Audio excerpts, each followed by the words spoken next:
வணக்கம் and welcome back to my channel bloom wonders kitchen. இன்றைக்கி நம்ம பார்க்க போகிற ரெசிபி சேமியா பிரியாணி.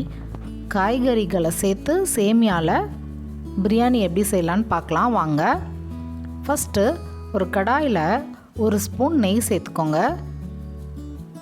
நெய் சேர்த்துட்டு சேமியாவை சேர்த்து நல்லா வறுத்து எடுத்துக்கலாம். ஒரு கப் சேமியா எடுத்திருக்கேன், அதை இதில் சேர்த்துடலாம். சேர்த்துட்டு நல்லா நெய்யோட வறுத்து எடுத்துக்கோங்க. பொன்னிறமாக வர அளவுக்கு வறுத்துக்கிட்டிங்க அப்படின்னா சேமியா நமக்கு நல்ல டேஸ்ட்டை கொடுக்கும். எண்ணெய்க்கு பதிலாக நெய்யில் வறுத்திங்கன்னா ரொம்ப டேஸ்டியாக இருக்கும். இதை நல்லா பெரட்டி வறுத்துக்கோங்க. ரொம்ப கருக வேண்டாம், சிம்லேயே வச்சு லைட்டாக மிதமான சூடில் பொன்னிறமாக வறுத்து எடுத்துக்கோங்க. ஃபுல்லில் வச்சு வறுத்திங்கன்னா கருகிடும், அதனால் சிம்லே வச்சு மீடியமான ஃப்ளேமில் வறுத்துக்கோங்க. பாருங்கள், நல்லா ப்ரௌன் கலர் வர ஆரம்பிச்சிச்சு. இந்த கலர் இப்போது இது கரெக்டான பதம். இப்போ நம்மளோட ஸ்டவ்வை ஆஃப் பண்ணிடலாம். அதே கடாயில் 2 ஸ்பூன் எண்ணெய் சேர்த்துக்கோங்க. சேர்த்துட்டு ஒரு துண்டு பட்டை, ஒரு பிரியாணி இலை, ஒரு அன்னாசிப்பூ, ஒரு ஏலக்காய், இது எல்லாத்தையும் சேர்த்து நல்லா பொரிஞ்சு வந்ததுக்கப்புறம் 2 பச்சை மிளகாய் சேர்த்துக்கோங்க. இது கூடவே ஒரு கைப்பிடி பொடியாக நறுக்கின வெங்காயம் சேர்த்துக்கலாம். அதையும் நல்லா வதக்கிட்டு இது கூடவே ஒரு கைப்பிடி தக்காளியை பொடியாக நறுக்கி சேர்த்துக்கோங்க. இதெல்லாத்தையும் சேர்த்து நல்லா வதக்குங்க. வெங்காயமும் தக்காளியும் அதோட பச்சை வாசனை போகிற அளவுக்கு நல்லா வதக்கிட்டு இதில் இப்போது 1 ஸ்பூன் இஞ்சி பூண்டு விழுது சேர்த்துக்கலாம். இஞ்சி பூண்டு விழுதோட பச்சை வாசனை போகிற அளவுக்கு நல்லா வதக்கிக்கோங்க. இது நல்லா வதங்கி வந்ததுக்கப்புறம் இப்போ இதில் காய்கறியை சேர்த்துக்கலாம். கொஞ்சமாக பொடியாக நறுக்கின கேரட், பொடியாக நறுக்கின பீன்ஸு, இது ரெண்டுத்தையும் சேர்த்து நல்லா வதக்கிக்கோங்க. இது நல்லா வதங்கினதுக்கப்புறம் நம்ம எடுத்து வச்சுருக்க பச்சை பட்டாணியை இது கூட சேர்த்துக்கலாம். கேரட், பீன்ஸ், பச்சை பட்டாணி 3த்தையும் சேர்த்து நல்லா வதக்கிட்டு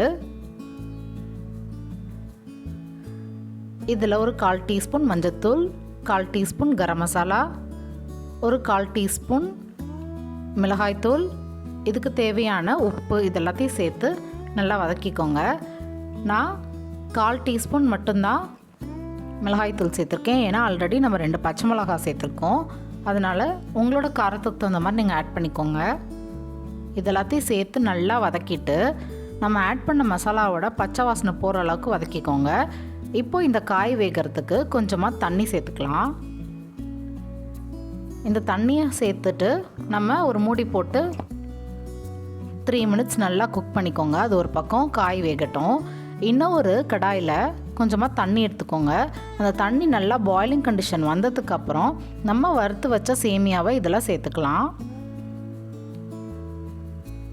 இப்போது நம்ம வறுத்து எடுத்து வச்ச சேமியாவை இதில் சேர்த்தாச்சு.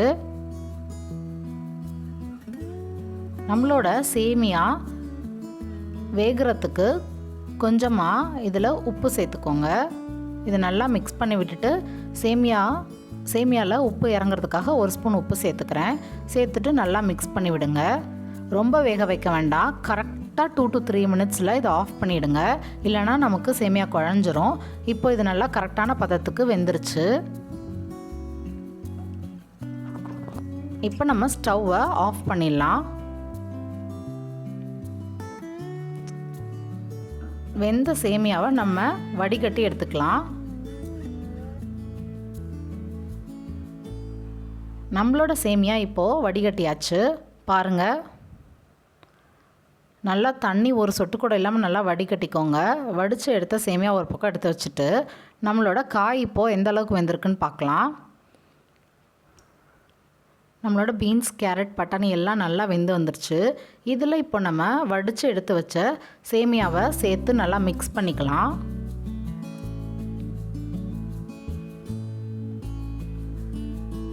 ரொம்ப பொறுமையாக மிக்ஸ் பண்ணி விடுங்க. சேமியா உடஞ்சிராமல் காய்கறியோடு சேர்த்து நல்லா மிக்ஸ் பண்ணுங்கள். ஸ்லோவாக பொறுமையாக மிக்ஸ் பண்ணுங்கள்.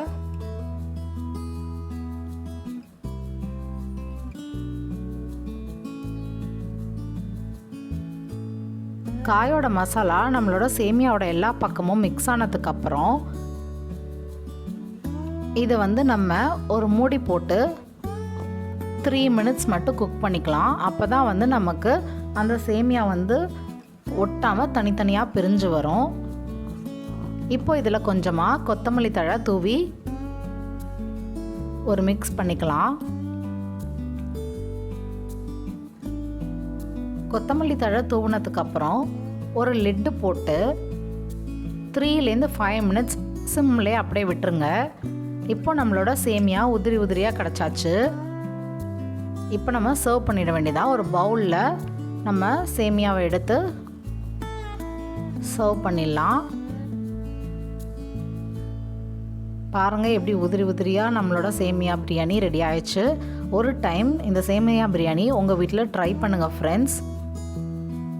சுட சுட சாப்பிடும்போது அவ்வளோ டேஸ்ட்டாக இருக்கும். அந்த நெய்யோட அந்த சேமியாவை வறுத்த டேஸ்ட்டு சும்மா சூப்பராக இருக்கும். நம்மளோட சேமியா பிரியாணி இப்போ சூப்பராக ரெடி ஆயிடுச்சு. பாருங்கள் ஃப்ரெண்ட்ஸ், சுட சுட சூப்பராக இருக்குது. காய்கறியோடு சேர்த்து செய்யும்போது ரொம்ப டேஸ்ட்டாக இருக்கும். நம்மளோட அருமையான சேமியா பிரியாணி இப்போது ரெடி ஆயிடுச்சு. உங்கள் வீட்டில் இதை கண்டிப்பாக ட்ரை பண்ணுங்கள் ஃப்ரெண்ட்ஸ். இந்த ரெசிபியை ட்ரை பண்ணிவிட்டு எப்படி வந்துச்சுன்னு சொல்லிட்டு எனக்கு கமெண்ட் செக்ஷனில் கமெண்ட் பண்ணுங்கள். உங்களுக்கு இந்த ரெசிபி பிடிச்சிருந்துச்சுன்னா லைக் பண்ணுங்கள். மறக்காமல் உங்கள் ஃப்ரெண்ட்ஸ் அண்ட் ஃபேமிலி மெம்பர்ஸ்க்கு ஷேர் பண்ணிக்கோங்க. உங்களுக்கு என்னோடய புது வீடியோஸ் பார்க்கணுன்னா என்னோடய சேனலை சப்ஸ்கிரைப் பண்ணிக்கோங்க. சப்ஸ்கிரைப் பண்ணிவிட்டு கூடவே இந்த பெல் ஐக்கானையும் கிளிக் பண்ணிவிடுங்க. அப்போ தான் நான் அப்லோட் பண்ணுற நியூ வீடியோஸ்க்கு உங்களுக்கு நோட்டிஃபிகேஷன் வரும். தேங்க்யூ.